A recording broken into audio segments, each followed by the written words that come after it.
രാഹുൽ, കഴിഞ്ഞ മണിക്കൂറുകളിൽ ഒരു വലിയ വാർത്തയാണ് വരുന്നത്. CPM ഇന്ത്യ സഖ്യം വിടുന്നു എന്ന്. അതായത് ഇനി ഇന്ത്യ സഖ്യത്തിന്റെ ഭാഗമാകില്ല, കോൺഗ്രസിന്റെ കൈപിടിക്കാൻ ഇനി തങ്ങളില്ല എന്നൊക്കെയാണ് CPM പറയാൻ പോകുന്നത് എന്നുള്ള വാർത്തകൾ പുറത്തു വരുന്നുണ്ട്. വരും മണിക്കൂറുകളിൽ അല്ലെങ്കിൽ വരും ദിവസങ്ങളിൽ, എനിക്കൊന്ന് ജനുവരി ആദ്യ ആഴ്ചയിൽ തന്നെ നടക്കുന്ന യോഗത്തിൽ ഇത് സംബന്ധിച്ച ചർച്ചയാകുമെന്നും CPM ഇന്ത്യ സഖ്യം വിടും എന്നുമാണ് പറയുന്നത്.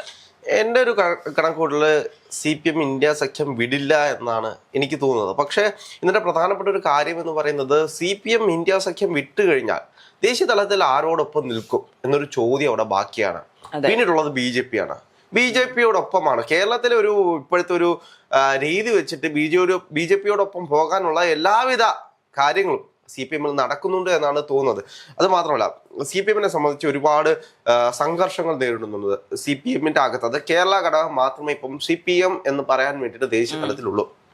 അത് കേരളത്തിൽ നിന്നുള്ള MA ബേബിയാണ്. പിന്നീട് മറ്റു സ്ഥലങ്ങളിലുള്ള 3-4 കുറച്ച് സഖാക്കന്മാർ മാത്രമാണ് ദേശീയ തലത്തിലേക്കുള്ളത്. അപ്പോൾ കാര്യമായിട്ട് എന്തെങ്കിലും വേണമെങ്കിൽ കേരളത്തിൽ നിന്ന് തന്നെ വേണം. കേരളത്തിൽ അടുത്ത തവണ കൂടെ അധികാരത്തിലില്ലെങ്കിൽ എങ്ങനെ ദേശീയ തലത്തിൽ ഒരു ദേശീയ പാർട്ടിയായിട്ട് CPM നിൽക്കുമെന്നൊരു ചോദ്യം അവിടെ ബാക്കിയാണ്. CPM ഇതിനെപ്പറ്റി ഒരക്ഷരം മിണ്ടിയിട്ടില്ല. ഇന്ത്യ സഖ്യത്തിൽ നിൽക്കുന്നതുമായി ബന്ധപ്പെട്ടു, ഇന്ത്യ സഖ്യത്തിൽ നിന്ന് പുറത്തു പോകുന്നതുമായി ബന്ധപ്പെട്ട് ഒന്നും പറഞ്ഞില്ല. CPM അകത്താണ്, അതായത് CPI വിഷയമൊന്നുമില്ല, CPM എല്ലാ വിഷയങ്ങളും. അതെ, എല്ലാ കാലത്തും നമ്മൾ പരിശോധിക്കുകയാണെങ്കിൽ CPIക്ക് എല്ലാ കാലത്തും ഒരു നിലപാടുണ്ട്. CPM നിലപാടില്ലാത്തതും വാക്ക് മാറ്റുന്നതും കാലുമാറുന്നതും. അതെ, തീർച്ചയായിട്ടും CPM ചാടി നിൽക്കുകയാണ്. എവിടെയാണോ അധികാരം കിട്ടുന്നത് അവിടേക്ക് ചാടി പോകുന്ന ഒരു സാഹചര്യമാണ്. അപ്പോൾ പിണറായി വിജയനൊക്കെ ഏറ്റവും കൂടുതൽ കളിയാക്കുന്നത് കൊണ്ടാണ്. പിണറായി വിജയനൊക്കെ സംഘത്തിന്റെ തീച്ചൂളയിൽ കിടന്ന് വളർന്നു വന്ന ആളുകളാണ് എന്ന് പറയുന്നത് എന്തുകൊണ്ടാണ്? അന്ന് സംഘത്തോടൊപ്പം നിന്നിട്ടാണ് മത്സരിച്ചത്. CPM അന്ന് കോൺഗ്രസിനെ തകർക്കാൻ വേണ്ടിയിട്ട് ഏറ്റവും നല്ല വിഷയം എന്ന് പറയുന്നത് ജനസംഘമായിരുന്നു. ജനസംഘം എന്ന് പറയുന്നത് ഇന്നത്തെ പഴയ BJP ആയിരുന്നു അന്നത്തെ ജനസംഘം. ആ ജനസംഘത്തോടൊപ്പം ചേർന്ന് നിന്ന് കോൺഗ്രസിനെ ഇല്ലാതാക്കാൻ വേണ്ടി ശ്രമിച്ചൊരു പാർട്ടി എന്ന് പറയുന്നത് CPM ആയിരുന്നു. പിന്നീട് ദേശീയ തലത്തിൽ ആദ്യമായിട്ട് BJP ഒരു സംവിധാനം ഉണ്ടാക്കിയത് CPM സഹായത്തോടു കൂടിയാണ്. അപ്പോൾ അന്നൊരു സഹായം ഉണ്ടായില്ലായിരുന്നെങ്കിൽ ഇന്ന് BJP ഇന്ന് കാണുന്ന രീതിയിലേക്കൊന്നും വളരില്ലായിരുന്നു. അന്ന് തന്നെ അത് തീർന്നു പോയേനെ. പക്ഷെ ഇന്ന് കാണുന്ന BJPയിലേക്ക് ആ ഒരു പുതുജീവൻ കൊടുത്ത ഒരേ ഒരു പാർട്ടി എന്ന് പറയുന്നത് CPM ആണ്. അപ്പോൾ CPM എല്ലാ കാലത്തും BJPക്ക് ഒരു ഇഷ്ടമുണ്ട്, ഒരു അനുകമ്പയുണ്ട്. CPM ഇല്ലാതായി പോകരുത് എന്ന് തന്നെയാണ് BJPയുടെ ഒരു ആഗ്രഹം. കാരണം CPM ഉണ്ടെങ്കിൽ മാത്രമേ കൃത്യമായിട്ട് വർഗീയതകൾ പതിവിടാനും അല്ലെങ്കിൽ സംഘർഷങ്ങൾ ഉണ്ടാക്കാനും കലാപങ്ങൾ ഉണ്ടാക്കാനും, കാരണം കത്തിജ്വലിച്ചിരിക്കുന്ന യുവാക്കളാണ് അവിടെ ഉള്ളത്. ഒരു കാലഘട്ടത്തിന് ശേഷം നമ്മൾ ഒരു 30-40 വയസ്സ് കഴിഞ്ഞിട്ടുള്ള എത്തിസ്റ്റ് ആണെങ്കിലും അത്തരത്തിലുള്ള ആളുകൾ ഒന്ന് എടുത്തു നോക്കൂ. അവരെല്ലാം ഒരു വിശ്വാസികളായിട്ട് പോകും. പക്ഷെ കടുത്ത വിശ്വാസികളായിട്ടുള്ള ആളുകളെ എടുത്ു നോക്കൂ, ഒരു 10-30 വയസ്സ് കഴിയുമ്പോഴത്തേക്ക് അവരെല്ലാം ദൈവമില്ല, ഒരു എത്തിസ്റ്റ് ലെവലിലേക്ക് പോകും. ഇതാണ് ലോകത്തിന്റെ ഒരു സർക്കിൾ, ഇങ്ങനെ തന്നെയാണ് പൊയ്ക്കൊണ്ടിരിക്കുന്നത്. അപ്പം CPM സംബന്ധിച്ച് CPM ആണ് BJPയിലേക്ക് പോകുന്ന ആളുകളെ റിക്രൂട്ട് ചെയ്യുന്ന ഒരു ഏജൻസി ആയിട്ട് പ്രവർത്തിച്ചുകൊണ്ടിരിക്കുന്നതാണ്. കാലങ്ങളായിട്ട് CPM നിന്നുള്ള ആളുകൾക്ക് ഒരു 40, 50, 60 വയസ്സ് കഴിഞ്ഞ് കഴിഞ്ഞാൽ പിന്നെ BJPയിലേക്കാണ്. BJPക്ക് പിന്നെ പണിയെടുക്കേണ്ട ആവശ്യമില്ലല്ലോ. അപ്പോൾ BJPയുടെ ആശയങ്ങൾ നടപ്പാക്കാൻ വേണ്ടിയിട്ട് ഇന്ന് CPM കേരളത്തിൽ ഇത്രയേറെ BJP ഭയക്കുന്നുണ്ടെങ്കിൽ അതിന് ഒരുപാട് കാര്യങ്ങളുണ്ട്. പിണറായി വിജയനെതിരെ EDയുടെ നോട്ടീസ് വന്നു, പിണറായി വിജയന്റെ മകൾക്കെതിരെ വന്നു, മകനെതിരെ വന്നു, അങ്ങനെ കുടുംബത്തിലുള്ള എല്ലാവർക്കും എതിരെ. അതെ, ഇവർ CPM ഇന്ത്യ സഖ്യം വിടുന്നു എന്ന് പറയുമ്പോഴും അവർ ഉന്നയിക്കുന്ന വാദങ്ങൾ എന്ന് പറയുന്നത് ഇന്ത്യ സഖ്യത്തിൽ നിന്നുകൊണ്ട് തങ്ങൾക്ക് ഗുണമൊന്നുമില്ല എന്നും തങ്ങൾ റെക്കഗ്നൈസ് ചെയ്യപ്പെടുന്നില്ല എന്നും ഒക്കെയാണ്. അപ്പൊ എനിക്ക് തോന്നുന്നു BJPയിലേക്ക് കാലെടുത്ത് വെക്കുന്നതോടുകൂടി ഇത്തരം ഈ കേസുകളും എല്ലാം തേഞ്ഞുമാഞ്ഞു പോകുമെന്നോ അല്ലെങ്കിൽ എന്തെങ്കിലും നേട്ടങ്ങൾ ലഭിക്കുമെന്നുള്ള നേട്ടങ്ങളില്ലാതൊന്നും പറയാൻ കഴിയില്ല. കഴിഞ്ഞ തവണ CPM ഗതി വളരെ വിഷയമായിരുന്നു. കാരണം അവർക്ക് മത്സരിച്ച് വിജയിച്ചില്ലെങ്കിൽ MP കൃത്യമായിട്ട് അളവിലില്ലെങ്കിൽ അവരുടെ ചിഹ്നം പോകുന്ന ഒരു സാഹചര്യമുണ്ട്. അപ്പൊ അങ്ങനെയുള്ള സാഹചര്യത്തിലാണ് രാഹുൽ ഗാന്ധിയുടെ പടം വെച്ച് ഇവര് ഇന്ത്യയിൽ പല സ്ഥലങ്ങളും മത്സരിച്ചത്. എല്ലാം കോൺഗ്രസിന്റെ സിറ്റിംഗ് സീറ്റുകളാണ്. കോൺഗ്രസിന്റെ സിറ്റിംഗ് സീറ്റുകളിൽ പോയി എന്നാൽ പിന്നെ കോൺഗ്രസ്സുകാർക്ക് അവിടെ പോയി അവർക്ക് സ്വന്തമായിട്ടൊക്കെ മത്സരിച്ചാൽ പോരെ. എന്തിനാണ് CPM കൂട്ടുപിടിക്കുന്നത്? ഒരു ദേശീയ തലത്തിൽ ഒരു പാർട്ടിയെ നിലനിർത്തുക, അത് ഇത്രയും വർഷമായിട്ട് പഴക്കമുള്ള അല്ലെങ്കിൽ ഇത്രയും വർഷമായിട്ട് ഒരു അടിത്തറ ഉണ്ടായിരുന്ന ഒരു പാർട്ടിയെ തങ്ങളുടെ കൂടെ കൂട്ടുക എന്ന് പറയുന്നത് അവർക്ക് അഭിമാനമാണ്.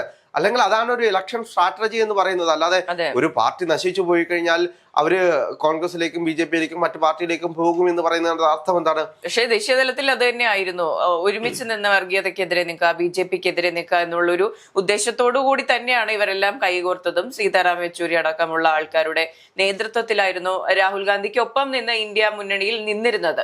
പക്ഷെ എനിക്ക് തോന്നുന്നു ഇപ്പോൾ MA ബേബിക്ക് അത് താല്പര്യം ഉണ്ടായില്ലായിരിക്കാം, അല്ലെങ്കിൽ കേരള ഘടകത്തിൽ നിന്ന് തന്നെ പോയിട്ടുണ്ടാകാം. സീതാറാം യെച്ചൂരി എന്ന് പറയുന്നത് നമുക്കൊരു ദേശീയമുഖമായിട്ട് എപ്പോഴും നമുക്ക് കാണാൻ കഴിയുന്ന ഒരാളായിരുന്നു സീതാറാം യെച്ചൂരി. പക്ഷെ നമുക്ക് MA ബേബി അങ്ങനെ കാണാൻ കഴിയില്ല. അതിന്റെ പ്രധാനപ്പെട്ട കാരണം നമ്മൾ ചെറിയ പ്രായം തൊട്ടേ കേരളത്തിൽ കണ്ടു വളർന്നിട്ടുള്ള നേതാവാണ് MA ബേബി. നമ്മുടെ വിദ്യാഭ്യാസ മന്ത്രിയായിരുന്നു. അതുകൊണ്ട് നമുക്ക് അത്തരത്തിൽ MA ബേബി നമുക്ക് കാണാൻ കഴിയില്ല. പക്ഷെ അത് മാത്രമല്ല, കേരളത്തിൽ നിന്നുള്ള MA ബേബിയെ നിയന്ത്രിക്കുന്നത് സഖാവ് പിണറായി വിജയനാണ് എന്നുള്ള എപ്പോഴും ഉള്ള അഭിപ്രായങ്ങൾ പലയിടങ്ങളിലും CPM-ന്റെ ഭാഗത്തു നിന്ന് തന്നെ പലപ്പോഴും ഉണ്ട്. അപ്പോൾ ദേശീയ നേതാവ്, ഇവിടുത്തെ കേരളത്തിലെ മുഖ്യമന്ത്രി പറയുന്നത് മാത്രമേ കേൾക്കൂ.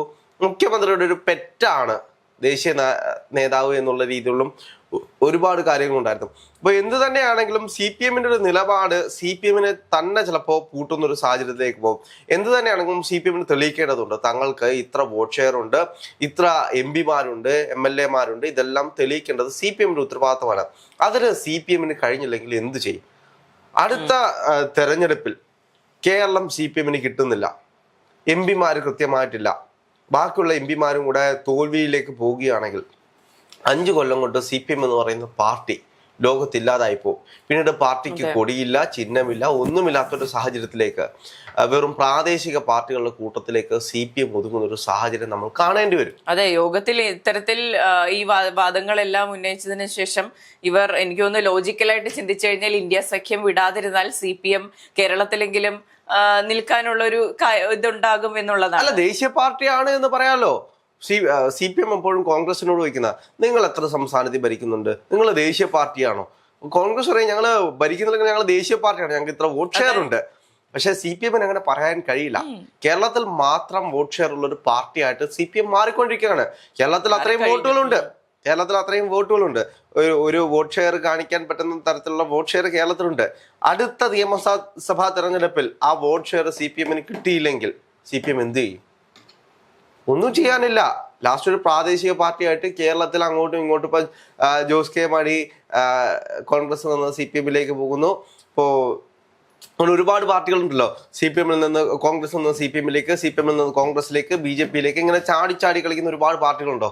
അതേപോലെ ഒരു പാർട്ടിയായിട്ട് CPM മാറുന്നൊരു ഗതി ഒന്ന് ആലോചിച്ച് നോക്കൂ. അത് വളരെ വളരെ വേദനാജനകമായിട്ടുള്ളൊരു കാര്യമാണ്. കാരണം കേരളത്തെ സംബന്ധിച്ച് കേരളത്തിന്റെ ഒരു പ്രതിപക്ഷമായിട്ടും ഭരണപക്ഷമായിട്ടും CPM എല്ലാ കാലത്തും ഉണ്ടാകണം. എങ്കിൽ മാത്രമേ നല്ലൊരു ഭരണപക്ഷവും പ്രതിപക്ഷവും ഇവിടെ ഉണ്ടാകും. ഇപ്പോൾ BJP-യെ പോലൊരു പാർട്ടി, CPM ഇല്ലാതായി കഴിഞ്ഞാൽ അല്ലെങ്കിൽ കോൺഗ്രസ് ഇല്ലാതായി കഴിഞ്ഞാൽ വരാൻ പോകുന്ന പാർട്ടി എന്ന് പറയുന്നത് BJP-ആണ്. ഇവർ രണ്ടുപേരും ഉണ്ടെങ്കിൽ വരാൻ പോകുന്ന പാർട്ടി BJP-ആണ്. അപ്പോൾ ഇതിനെ BJP-യെ പ്രതിരോധിക്കണമെങ്കിൽ CPM ഇവിടെ ഉണ്ടാകണം, കോൺഗ്രസും ഇവിടെ ഉണ്ടാകണം. കാരണം ജനാധിപത്യ മൂല്യങ്ങൾ എപ്പോഴും വില കൊടുക്കുന്ന ഒരു പാർട്ടിയാണ് കോൺഗ്രസ് എന്ന് പറയുന്നത്. അപ്പോൾ കോൺഗ്രസിലെ ഇവിടുത്തെ ഏറ്റവും വലിയ വിഷയം ഞാൻ പറഞ്ഞുതരാം. CPM-ലെ നേതാക്കന്മാർ ഒരിക്കലും കോൺഗ്രസിലേക്ക് പോകില്ല. അതിന്റെ അടിസ്ഥാനപരമായിട്ടുള്ള കാര്യം എന്ന് വെച്ച് കഴിഞ്ഞാൽ അടിത്തറയിൽ അങ്ങോട്ടും ഇങ്ങോട്ടും വലിയ സംഘർഷങ്ങളാണ്, അടിയും ഇടിയും ബഹളവുമാണ്. അങ്ങനെ ആത്മാഭിമാനമുള്ള ആളുകളൊന്നും കോൺഗ്രസിൽ പോകുന്നില്ല. കാരണം ജനിച്ച പ്രായം തൊട്ട് ചീത്ത വിളിച്ച് നടക്കുന്ന പാർട്ടിയാണ്. CPM-നെ സംബന്ധിച്ചാണ് പറയുന്നത്, ചീത്ത വിളിച്ച് നടക്കുന്ന പാർട്ടി കോൺഗ്രസ് ആണ്. അപ്പോൾ ഒരു 40-50 വയസ്സ് വരെ ചീത്ത വിളിച്ച് നടത്തിയിട്ടുള്ള ഒരു പാർട്ടിയെ ഒറ്റ ദിവസം കൊണ്ട് ഹൃദയത്തിലേറ്റാനൊന്നും ആർക്കും കഴിയുകയില്ല. അതേപോലെ തന്നെയാണ് കോൺഗ്രസും. ജനിച്ച കാലം തൊട്ട് ചീത്ത വിളിക്കുന്ന ഒരു പാർട്ടി എന്ന് പറയുന്നത് CPM-ആണ്. BJP-ക്ക് ഇപ്പോഴാണ് CPM-നാണെങ്കിലും കോൺഗ്രസിനാണെങ്കിലും ഒരു പ്രതിരോധം സൃഷ്ടിച്ചുകൊണ്ടിരുന്നത്. പക്ഷേ കേരളത്തിൽ ജനിച്ച കാലം തൊട്ട് CPM-കാര് തെറി വിളിക്കുന്ന പാർട്ടി കോൺഗ്രസും, കോൺഗ്രസ്സുകാർ തെറി വിളിക്കുന്ന പാർട്ടി CPM-ആണ്. അപ്പോൾ ഇവര് ചെറിയ പ്രായം തൊട്ട്, ഇപ്പോൾ ഞാൻ എൻ്റെ ഒരു 5-ാമത്തെ 6-ാമത്തെ വയസ്സ് തൊട്ട് ഇഷ്ടപ്പെട്ടു തുടങ്ങുന്ന ഒരു പാർട്ടി, 40 വയസ്സായിട്ട് ആ പാർട്ടി എന്നെ ഒരു വികാര തള്ളിച്ചയിൽ കൊണ്ടുപോവുകയാണ്. അപ്പോൾ ഒറ്റ ദിവസം കൊണ്ട് എനിക്കുണ്ടാക്കുന്ന ആത്മാഭിമാനത്തിന്റെ പുറത്ത്, അല്ലെങ്കിൽ ആത്മാഭിമാനം നഷ്ടപ്പെടുന്നതിന്റെ പുറത്ത് ഞാൻ കോൺഗ്രസിലേക്ക് ചെന്ന് കയറാൻ കഴിയില്ല. അപ്പോൾ പിന്നീടുള്ള വഴി എന്ന് പറയുന്നത് BJP-ആണ്. കേരളത്തിലെ CPM-ൽ നിന്നും കോൺഗ്രസിൽ നിന്നും ഏറ്റവും കൂടുതൽ ആളുകൾ BJP-യിൽ പോകുന്നതിന്റെ പ്രധാനപ്പെട്ട കാരണം അത് തന്നെയാണ്. ആത്മാഭിമാനം എന്ന് പറയുന്ന ഒറ്റ കാര്യം കൊണ്ടാണ്. CPM-നെ തെറിവിളിച്ച് മടുത്തത് കൊണ്ടാണ്. അതെങ്കിൽ ഒരു അപകർഷതാ ബോധം വരും, ഞാൻ എന്തിനാ പാർട്ടിയിൽ പോകണം. ഇപ്പോഴും അങ്ങനെ മനസ്സിലുള്ള ഒരുപാട് ആളുകളുണ്ട്. ഞാൻ പല ആളുകളോട് ചോദിച്ചിട്ടുണ്ട്, BJP-യിലൊക്കെ പോയിട്ടുള്ള ആളുകളോട്, നിങ്ങൾ എന്തിനാണ് ഇത്രയും വലിയ പാർട്ടിക്കാരനായിട്ട് BJP-യിൽ പോയത്? നിങ്ങൾക്ക് കോൺഗ്രസിൽ പോയിക്കൂടെ? നിങ്ങൾ ഇത്രയും വലിയ ജനാധിപത്യ മൂല്യങ്ങൾ പറയുന്ന ഒരാളല്ലേ? അപ്പോൾ അവർ പറയുന്നത്, ഇത്രയും കൊല്ലം ഞാൻ ചീത്ത വിളിച്ചിട്ട് ഞാൻ അവിടെ ആ പാർട്ടിയിൽ പോകണോ? അമ്മാരുടെ തല്ലും പിടിയും കാണണമെങ്കിൽ ഞാൻ പിന്നെ എന്തിനാ ആ പാർട്ടിലോട്ട് പോകാൻ?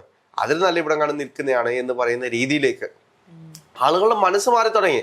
ഇപ്പോൾ കഴിഞ്ഞ കാലങ്ങളിൽ BJP എന്ന് പറഞ്ഞാൽ ചാണകം ചവിട്ടി എന്ന് പറയുന്ന രീതിയിലേക്ക് BJP ആണ് എൻ്റെ പാർട്ടി, സ്വന്തം പാർട്ടി BJP ആണ് എന്ന് തുറന്നു പറയാൻ കഴിയാത്ത ആളുകൾ ഇന്ന് ഞാൻ BJP-കാരനാണ് എന്ന് പറയുന്ന ആത്മാഭിമാനത്തോടെ പറയുന്നുണ്ടെങ്കിൽ ആ ഒരു സ്പേസ് BJP ഇവിടെ ഉണ്ടാക്കിയെടുക്കുന്നുണ്ട്. അത് നമ്മൾ ശ്രദ്ധിക്കേണ്ട കാര്യമാണ്. അപ്പോൾ അങ്ങനെ BJP വളരുമ്പോൾ CPM ഇല്ലാതായി പോയി കഴിഞ്ഞാൽ അത് CPM-ന് മാത്രമാണ് വിഷയം ഉണ്ടാകാൻ പോകുന്നത്.